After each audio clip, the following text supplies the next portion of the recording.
The goal is to make yourself better at the skills that you're trying to make yourself good at skills that are difficult to master. Because if you can get good at skills that are difficult to master, then the paychecks start increasing all of the time, whether you actually have a job job or you're an entrepreneur or a business owner. And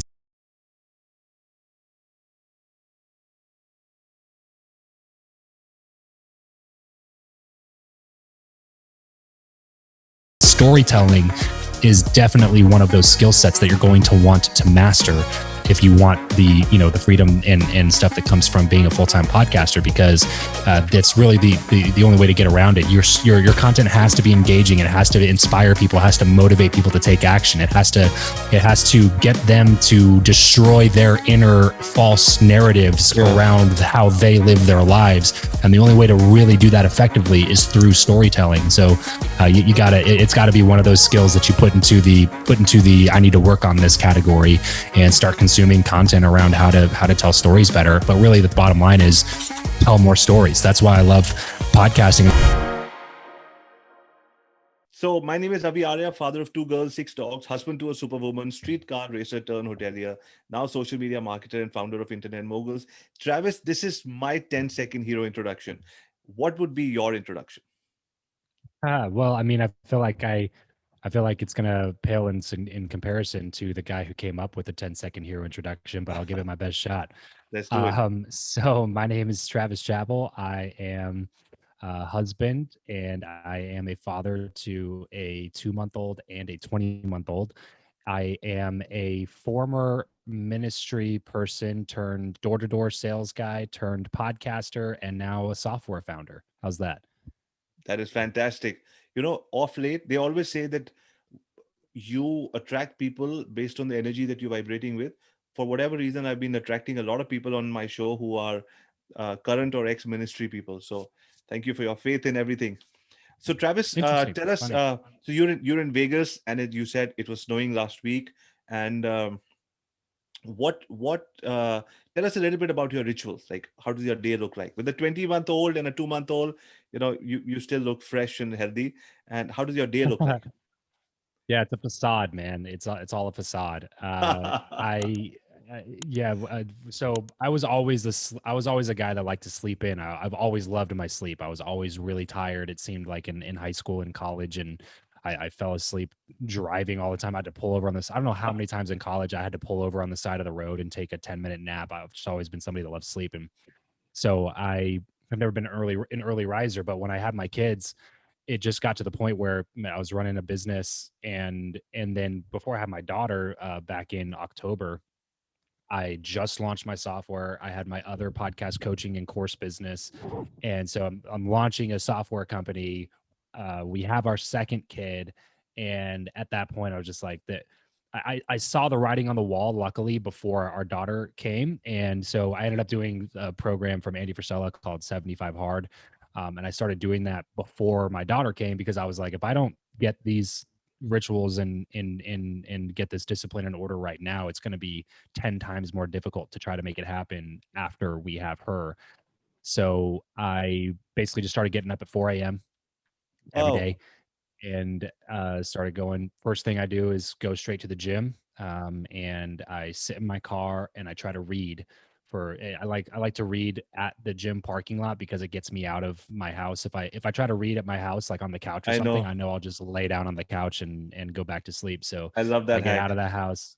Yeah, I get out of the house and I take my pre-workout on the way to the gym so that caffeine starts pumping into my system a little bit before my workout comes. And by the time I'm done reading, I'm ready to go in and get a good workout in. And then I work out, come back home, do all the morning stuff that you got to do once you're done working out, shower, change, get ready, all that good stuff. And then sit down with my journal and look at what I have to do for the day. And then my wife goes to the gym and it's my turn to watch the kids for a couple of hours. So from 7 to 9, I usually am at home with a cup of coffee, doing some things that don't require a lot of intentional focus. Like I can answer some emails or whatever while I watch my daughter and play with my son or whatever, if he happens to be up yet.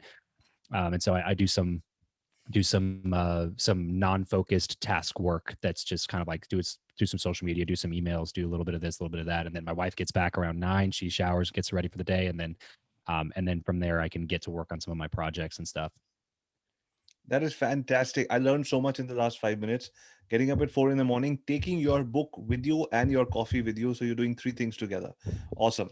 I guess you have to with with two babies in the house and If yeah, man, if you're not intentional about your schedule with kids and stuff, and all of a sudden it's 7:30 p.m. and you haven't done anything all day, you know what I mean? You gotta be intentional about it, or else other people are gonna be intentional about taking it from you. You know.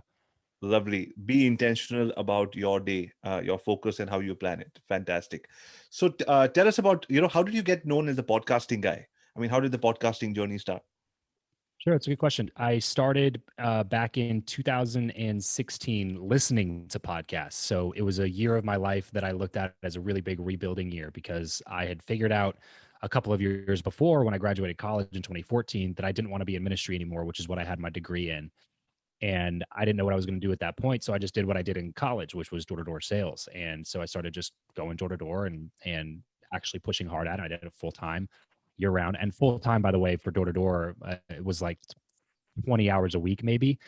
So it kind of was a cool gig. I was 22, was knocking doors, making six figures for the first time ever, and working Wow. 20-hour work weeks, just knocking doors, selling stuff. And, What were you selling? but so that year I was selling alarms. I started off selling solar, and then I started selling alarms door to door.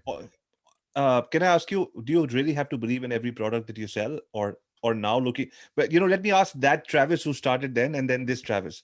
Do you really have to Yeah, believe in the product? 100%, man. Yeah, I tried after that. There was a little bit of an in between period after I got into like listening to podcasts and diving into personal development and stuff, where I tried to start making a little bit of extra money because I literally stopped working. So after the year that I sold alarms, I made six figures, but I was just like I didn't like the future version of what that looked like. When I didn't want to look at 32-year-old Travis and still be a door to door salesperson. And not to talk trash on that industry, I have several friends that have made millions of dollars selling stuff door to door. And I'm not talking trash about it at all. Just for me personally, I didn't want to be doing it. Sure. So I took a pivot. I stopped working because if you're not in on when you're doing 100% commission sales, you can't half-ass it. You know what I mean? Sure. Like it's not like a 9 to 5 where I could just show up to my cubicle and do my job Right. ish and still get a paycheck on Friday. Right. If you're not there, if you're not selling, like you don't get paid. So I stopped doing it and I started jumping into personal development for the first time, like books, audiobooks, first time that I rolled on podcasts. And so in that time period, I wasn't working at all for like 6 months, and I was just kind of lucky. My wife went back to work and started working, and then we cashed out on a real estate deal that we were in to give us a little bit of runway. And I was just trying to figure out what I was going to do with my life, essentially. And then a buddy of mine was selling outside sales for Home Depot. It was 100% commission as well. Almost every sales job I ever did was all 100% commission. But Home Depot would generate the leads for you, and then they would send you out on and to close the leads. And it was for like roofing, siding, gutters, window jobs, like all that kind of stuff. And Home Depot is not cheap either. So we're selling like $25,000 window jobs, $15,000, How roofs much would you and make stuff out of that? like that. So we made a small percentage commission on that based on volume and stuff. So it was honestly it was a decent opportunity. My buddy was making like 30K a month and 100% commission sales, just being a sales rep and working for a company like Home Depot. So they took care of you. There's like spiffs and trips, and you still, even though you're 100% commission, they still paid for your medical insurance and things like that. But for me, I didn't believe in the product enough to sell it effectively. So when I sold solar, when I sold alarms, I believed in all of those products. And so, I don't think you have to have a passion about a product to be able to sell it, but you do need to believe in the product to be able to sell it. So it's difficult for me to sell products that I wouldn't personally buy or don't Sure. personally use. So when I sold solar, I didn't have a house that could get solar. So, but I would have gotten it if I could have. But so when I sold alarms, I definitely had an alarm, and I sold it to, like my test is like, would I sell this to my own parents or grandparents? You know what I mean? Would I feel Right. comfortable selling this to them? And if the answer is yes, and if I feel like they definitely should have it, and I hook them up with it, then I can usually get behind it. So when I started selling for Home Depot, not to talk trash on Home Depot, great company, but I didn't believe in the products enough because I knew I was familiar enough because we had bought some real estate and flipped a couple of houses. I was familiar enough with like what generic industry pricing was. And I felt like we were so much higher than all of those, to the point where I would never have bought I would never have bought a window job from Home Depot. I would never have bought a roof from Home Depot. I would have never bought any of that stuff from Home Depot. I would have definitely paid somebody else to come to get the job done. So it was really difficult for me when I got in those sales situations. As soon as objections would come up, I wouldn't, I would just, I would peace out. And as you know, if you can't overcome objections, you're not going to make good money in sales. That's the difference between a sales rep that makes 70K a year and a sales rep that makes a quarter million a year, is overcoming objections. And so I couldn't get behind the product enough to overcome it. When somebody was like, "Oh, that's really expensive," I would just be like, "Yeah, you're right." You know what I mean? Like, that's a good point. You know, like we would Right. be $4,000. You know, if I'm quoting a $12,000 window job and this other company that came in, like Lowe's, right? It wasn't like it was just these crappy companies that were totally bad quality. It was like, we're competing against Lowe's, and they're selling this same exact job for 8 grand that I'm gonna have to charge 12 grand for. If it were me, I would also go with Lowe's. You know what I mean? Sure. So I don't know how to overcome objections like that. It's not in me to do it. So I don't know, that's a really long answer to your question, but No, no, no. the That answer makes is no. I can't sell something I don't believe in. no. It's the long answer helps so many people who are listening to this right now. So, and people who are listening to this, if you actually you learned so much from the last 2.5 minutes, uh, put in a drop in a comment. What's that one thing that you learned? Should you go with your heart or not when you're selling a product? Excellent. So, how did you get known? How did podcasting start happening for you? So when that during that year when I was just consuming podcasts and stuff like that, I eventually got to the point where I heard a guy, his name is John Lee Dumas, runs a really popular podcast called Entrepreneur on Fire. And I was listening to his show and he was talking about, hey, you should podcast. You know, if you ever thought about podcasting, go check this out. And so I went over to his website, started poking around, and I found his income reports, which is Ah, probably where I spent the most time on his site. And he's published his income reports with his CPA for the last, still does it to this day. So since he started in 2012, now all the way to 2021, he's been publishing those income reports. And he gives you the exact breakdown of his gross revenue, his net revenue, what he spends his money on, all these things. And so I would go in there and I was like, man, how did this guy make $283,000 last month being a podcaster? Like, that's crazy, you know? And it really piqued my interest. And so I was like, this seems like a pretty cool medium. And it seems like a pretty good way to get to know people and meet people and have people on my show that I admire and respect. And so I just started a show. And it was about networking because that's what I wanted to get good at, which is kind of a takeaway for some people is you don't have to be an expert to get started. You just got to, you know, talk about something that you're interested in learning more about and then go interview people who are good at that thing. And then you can kind of be the person that helps other people discover more about that thing that you're also learning about. So I started learning about networking in a really big way because I started doing 3 interviews a week when I started my show, and it was all about how to build relationships better. And so when you take on the identity of somebody who's leading the conversation in networking, you start taking the actions that somebody who's in that position should take, meaning that I started reading the industry books and I started, whenever an article would pop up on relationship building, I would read it. And whenever there was a speech on networking, I would listen to it. I started to really soak into a lot of those principles and practices on how to build relationships better, and it ended up going pretty well with my show and got me in front of a lot of people that honestly at the time shouldn't have given me the time of day, but for whatever reason they did. And so people started kind of asking me about it and said, hey, can you help me start a show? And that's when it kind of clicked with me because I was really trying to sell networking products. Like I was trying to sell a networking course and coaching and stuff, but it just wasn't taking off very much. And I didn't have a clear understanding of the big result that I was going to offer people because networking is such yeah. a long-term game that you Sure. don't know. You know what I mean? Like Right. you don't, like, I can't guarantee you that something's going to come out of this, but in 7.5 years from now, this connection that you made might have led to a different connection that leads to Yeah. this person that leads to this giant opportunity. But I can't say that on a sales page or a landing page or my email copy or anything because I can't guarantee the result because it's such a long-term game. So it was kind of a little bit difficult. I'm sure that somebody that's a brilliant marketer would be able to sell it, but I was having trouble selling it. And at the same Right. time, people are offering me $15,000 to coach them on how to podcast.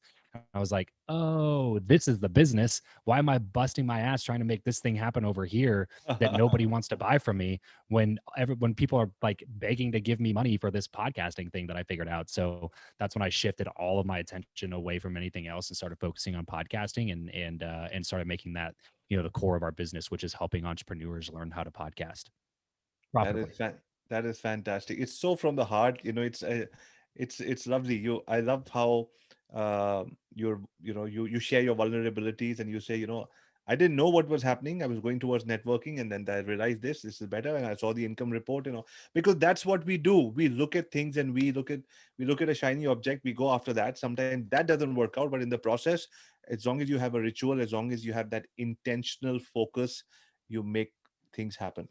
Fantastic. So for all the people who are watching right now, what would be your, like, let's say three things to get started. When okay, I don't know John Lee Dumas. I mean, I'm talking about the audience. I hope they know them. I actually interviewed John Lee Dumas a couple of weeks ago, and that was a lot of fun. But a lot of people are like, I don't know John Lee Dumas, but I love this Travis guy. I love his family story. I love the fact that he's so chilled out. What would Travis's message be to people right now who are watching this? The three steps on how they should think about a podcast. What should be the topic, and should I? All you need is a mic and a phone, and you can do it from everywhere, or just the three steps Sure. to get started. So the very first thing I would say is you have to understand the goal of why you're starting a show to begin with. What is the reason that you're starting a show? Is it to bring more clients into your existing business? Is it to be a lead generator for your core offer? Is it to interview people that interest you? Is it to be a hobby and something to let you escape and hang out with your buddies in the garage and talk sports on the weekends? Like what is the purpose, the main purpose of your show? I think it's super important to get clear on that from the beginning, because that's going to inform everything else, because podcasting Yep. is such a wide array of results that can happen from it. So if you're not intentional, again, we're back to that word intention. If you're not intentional about the direction that you're headed, that's how you kind of just start a show and then you end up 7 months later quitting because it never went anywhere. It didn't give you anything that you wanted it to give you because you never got clear on what you wanted in the first place. So, step number one is, what do I want this to be? So for me, I wanted to become a full-time podcaster, and I wasn't exactly sure what that meant. I just knew that I wanted the majority of my income to come through my podcast in an online sort of a way, and that was my goal from the beginning. So if you have an existing business, your goal might be, oh, I just want credibility and authority in who I am, so people buy my products and services more, even if they don't come from the podcast, right? So there's so many different ways to look at it, but you just got to figure out what that goal is first. Secondly, you have to figure out who you're talking to.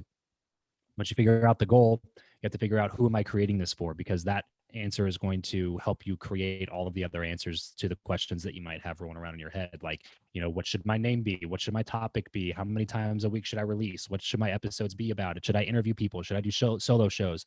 All of those other answers are going to get answered by your unique listener profile, your avatar, that a lot of people refer to it as. It's the person that you ideally would love to listen to your show the most, and you got to get to know that person inside and out. I always tell people, aim small, miss small. If you've ever seen the movie The Patriot with Mel Gibson, there's a scene in the movie where the redcoats are invading his farm and they burn his house down, and he's hiding in the forest with his kids, and they're about to open fire on this platoon of redcoats. And he tells his son before he shoots, as a reminder, because he'd obviously told him before, he said, aim small, miss small. And so the whole time the kid's repeating to himself, aim small, miss small, aim small, miss small. Basically what it means is, don't just aim for the guy. If you're aiming for the guy and you miss, then you're going to miss completely because you're aiming for the guy. But if you aim for a button on his jacket or a stain on the sleeve, or if you aim for something really tiny that's on his person and you miss that mark, you're still going to hit him, because you might only miss that by a couple of inches. But if you aim for the guy and you miss the guy by a couple of inches, you don't hit him at all. You know what I mean? So basically, Wow. aim small, miss small. I take that into niching and targeting your audience, because I think it's really important to get extremely granular about who you want to speak to. Because if you don't hit the target every time, which inevitably is going to happen, you're still gonna have a good grouping. You're still going to have the people that are around the target that you're shooting for at least share a lot of the similar qualities, characteristics, thoughts, needs, desires, wants, pain points as the ideal person that you're mapping out. So you really got to get to know who that person is. Um, so what's the goal? Who are you talking to? And then if I was going to say one other thing, I would just say be consistent, because I could say a bunch of other things for number three there, Sure. but ultimately the thing that's going to be the biggest needle mover for you is just consistency, committing to creating consistent quality content for a certain period of time. Whatever that's going to be, is like, you got to make that commitment and you got to release consistently, because the number one killer of shows is lack of consistency. So if you can't like, whatever episode release schedule you can commit to it and stick to it, rain or shine. You know what I mean? There was a time in my life where I was going through a lot of things personally, and I was still putting out 3 interviews a week. You know what I mean? Like that, you just got to put it out. If you whatever you commit to, put it out, because that's consistency breeds trust.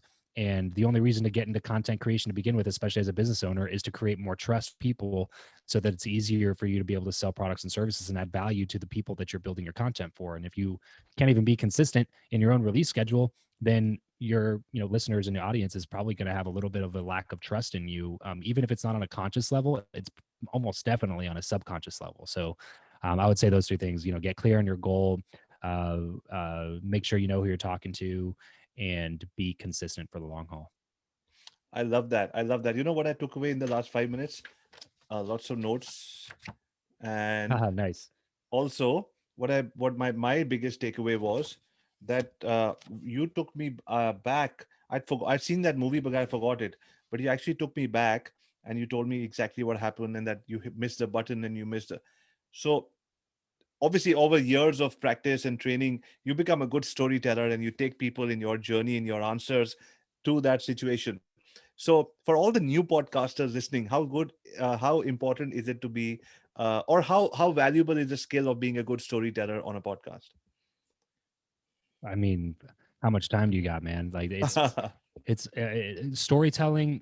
I've learned one thing I've learned a lot is that if you can get good at skills that are really difficult to master, but are huge needle movers, then you can have success that most people will never see.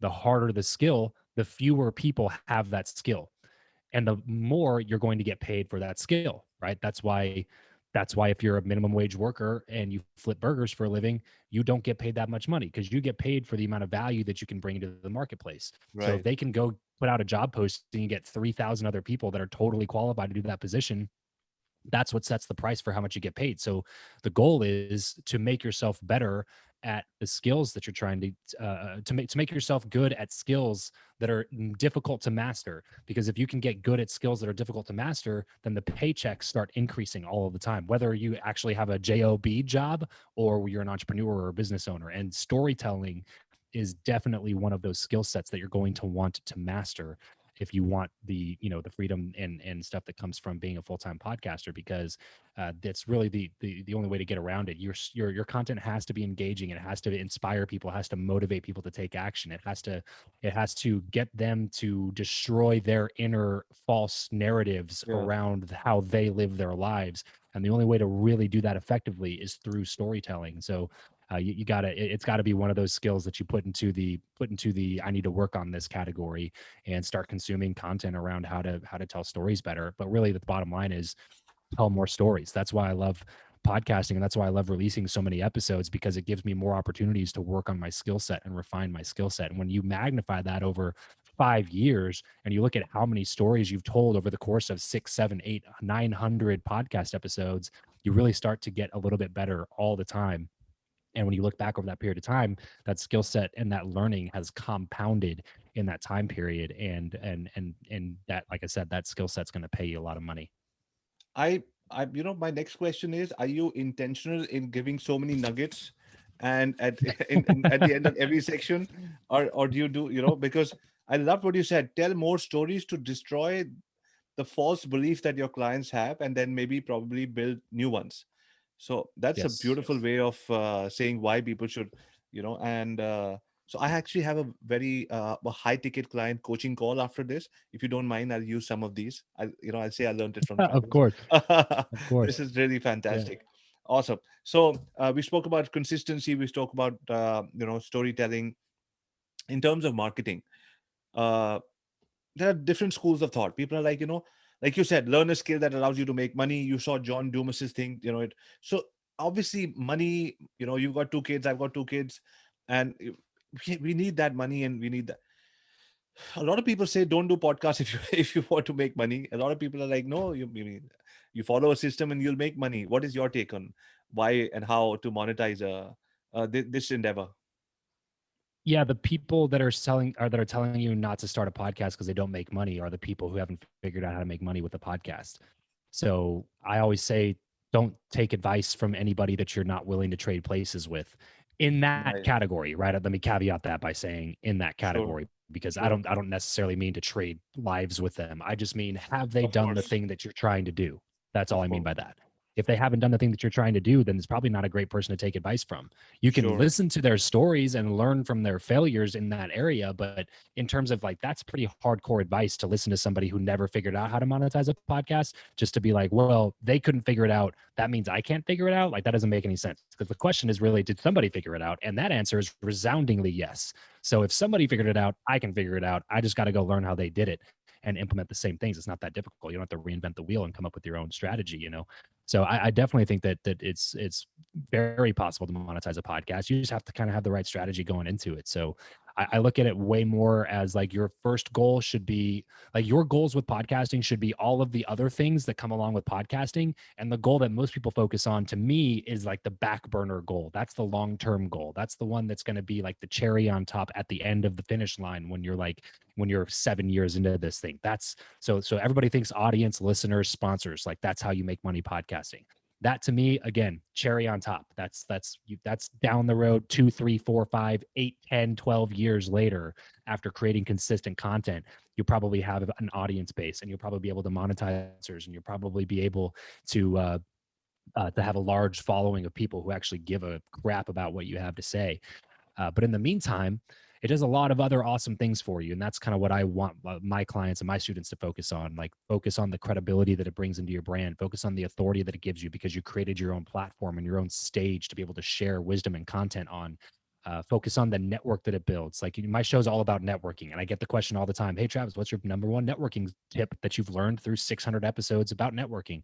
And without question, I could go into generic networking, but my number one practical answer is start a podcast, because it's easily been the biggest needle mover for the people that I know and have relationships with now, has been getting my foot in the door and having a conversation with them on a podcast first, and then building a relationship moving forward. So having a podcast is good for your network. Like I was talking about earlier, it's great for keeping you accountable to learning things. You know, I ran a show on networking, so I felt like I owed it to my audience to bring them Yeah. the best content around networking, or else how would I expect them to share my content or like an episode or tell their friend about it if I'm not putting my all into making sure that it's really good content? So I consumed the best books, and I would listen to the best interviews and read the best articles about how to work and how to build better relationships.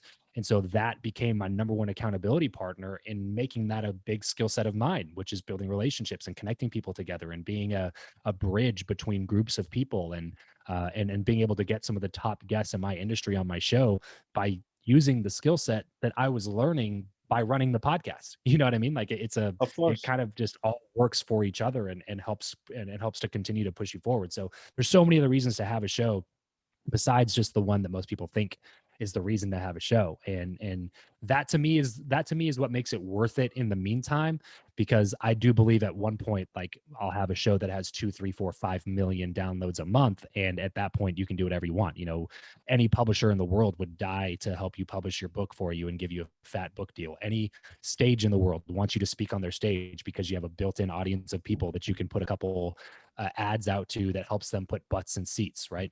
Like, it becomes a real asset that you can wield as a connection tool, as a way to get, you know, more book deals, as a way to get your value and information out into the world, as a way to get, you know, booked on more stages, and like continue to solidify yourself as an authority in your world, which then allows you to be able to raise your prices, spend more time with your family, bring in the best talent. Like, you can do whatever you want when you have that built-in distribution of audience members, and that's the long-term benefit of it. But most people give up 7 months in because they haven't experienced the long-term benefit of it, because it's by definition a long-term benefit and it won't come to you in 7 months. But since most people are only focused on that and not focused on any of the other things I just mentioned, 7 months in, they give up. And then, well, now you just guaranteed that you're never going to have that audience. You know what I mean? Because you just gave up. No, they're not going to find Yeah. you now. I guarantee you that, you know? So that's kind of my thoughts on it. It's just that definitely monetizable. You just got to come at it with the right angle.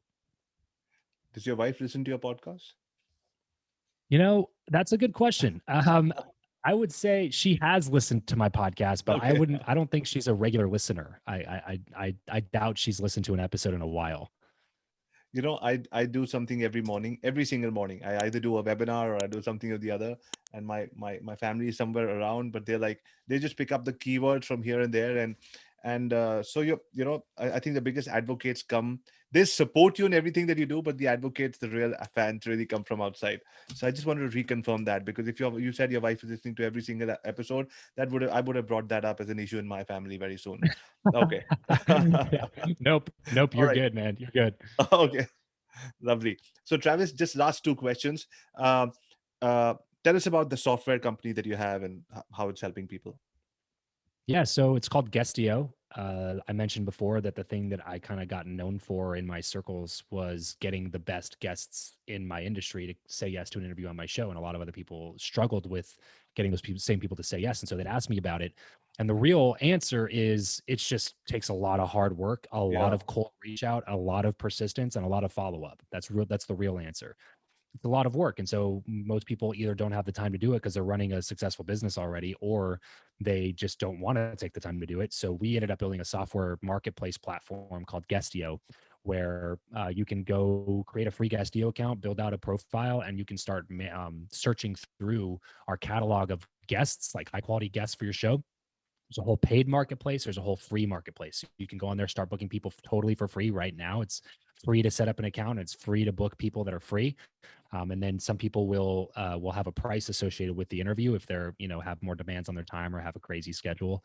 So you can go on there and book some of those people as well. But it ends up kind of being that shortcut because it took me months to get some of the people that are on Guestio right now for 300 of bucks for an course. interview. It took me months to get them to say yes. Whereas you can go to I Guestio can right now, imagine. pay them 300 bucks and get them to say yes immediately. So there's definitely some time efficiency and shortcuts that we've built into the site. That is fantastic. We're going to link up the Guestio and the registration page and all the details in the description, because I genuinely believe when people are watching this episode, it would be incomplete if you didn't actually go and check out what this can go do for your podcasting journey. Also, we have 126,500 people on our email list. We're going to blast this out to everyone, let them know that Thank you. there's I a appreciate service that. like that that exists, and there's a very cool family man behind the project. So that'll be a nice sort of add touch to it. So what about for me to grow my podcast, is it also advisable that I be on other people's podcasts? 100%. Yeah, it's like the biggest needle mover for numbers on your show. The best way to convert any new platform followers, regardless of the platform, is to do more on that platform. Meaning that Right. if you want more Instagram followers, then do more on Instagram. If you want more Facebook followers, do more on Facebook. If you want more people on your email list, do email list swaps and things like that. Because you know that those people are going to be highly engaged because that's the platform that they found you on and they engaged on it to find you. It's the same thing with podcasts, and maybe even more so because none of the other platforms connect directly with podcasting like they do from a Facebook ad to your email list. It connects properly, it integrates extremely well, but it's not super easy to get podcast listeners to translate from Facebook or Google ads. So the best way to grow your Sure. show is by getting on other podcasts, because that's the only real way that somebody's an engaged podcast listener, is if they listen to your show, if they found you after Yeah. listening to you on a podcast. And plus, like, the people that listen to your show, Avi, like, they like you, they trust you, they know you, right? So if you're bringing me on and telling your audience, hey, this Travis guy is legit, by bringing me on, and if anybody from your audience goes, hey, I'm going to go check out Travis's show because I like him, then they're like that know, like, trust ascension happens almost immediately. So the traffic that comes from the podcast, by being a guest on podcasts, it might not be, it will pale in significance to some of these other traffic sources in terms of the volume of numbers.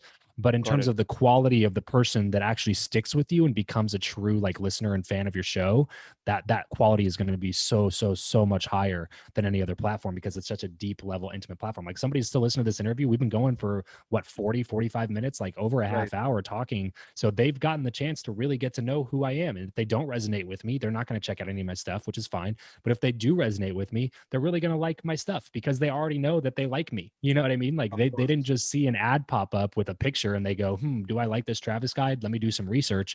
It's like, well, they've listened to me for 45 minutes. They probably have a good understanding of whether or not they're going to resonate with me and my message.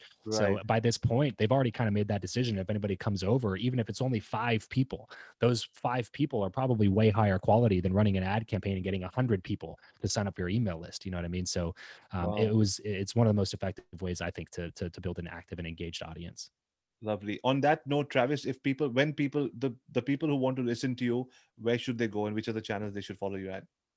Yeah, I mean, the podcast is great. I put out 4 episodes a week. A lot of it's around networking, relationship building, and bringing on amazing guests to talk about those conversations. So you can find it at travischappell.com/BYN for Build Your Network. And it'll pop up, 4 different links that you can go check out if you're an Apple user, Android user, or whatever. So travischappell.com/BYN for the podcast. Lovely. Fantastic. This was an amazing journey. We still have 5 minutes, but I want to save that to have a private conversation with you after this. There was so many golden nuggets. One, two, three, four, five, six, and seven. So thank you very Boom. much. This has been fantastic. I normally have two or three, but then I have so many. And like I said, I have a coaching call after this. So I was like, wow, the way you explain things about how the story, how to be intentional, and and the aim small, miss small. Loved all of those. And so, Travis, this has been fantastic. I hope to stay in touch. This was fantastic. We learned so many things. We're going to summarize it, talk about your software over here, talk about everything that you've done, so that more people in our community can connect with you.